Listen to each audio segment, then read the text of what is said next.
There's a lot of talk about voter suppression now, as various state governments are making it more difficult to register to vote, requiring all sorts of identity checks and the like, which make it more difficult, especially for older people and poor people, to be able to exercise their inalienable right to vote. But there are three much more significant voter suppressions going on that are getting too little attention. The first and largest voter suppression that takes place within our 50 states is the indefensible deprivation of the inalienable right to vote, consisting in the way in which felons, both in prison and out of prison, are deprived of their right to vote. This is now affecting almost 6 million people, a disproportionate number of whom are poor and African American. They have lost their right to vote at a crucial time in our history, and one can imagine how the outcome of elections would be fundamentally different if this indefensible action were repudiated and withdrawn.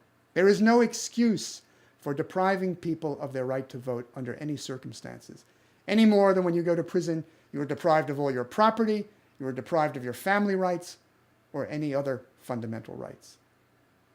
That's a key issue that should be the part of the program of any candidate worthy of support. Secondly, there's another huge voter suppression taking place within the United States, and that is the failure to give the citizens of the District of Columbia full statehood, allowing them to vote and be represented on a par with everyone else in the United States. Again, we're talking about more people than are in Wyoming or Vermont. There are citizens, our fellow citizens, and they are being deprived of their right to vote. And it's no accident that a high proportion of them are African American.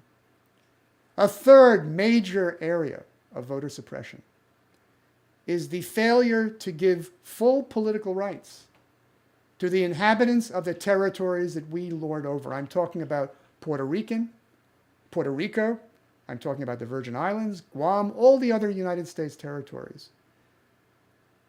We have to cease being a colonial power and give the people of these territories full political rights, which means we either give them immediate statehood or we give them immediate independence. And we need to have that decision be binding and take it as soon as possible. If these three voter suppressions are removed, then we can say for the first time that all citizens of the United States genuinely have the right to vote. And these are matters that all candidates should make a matter of prime concern, for they strike at the heart of our democracy.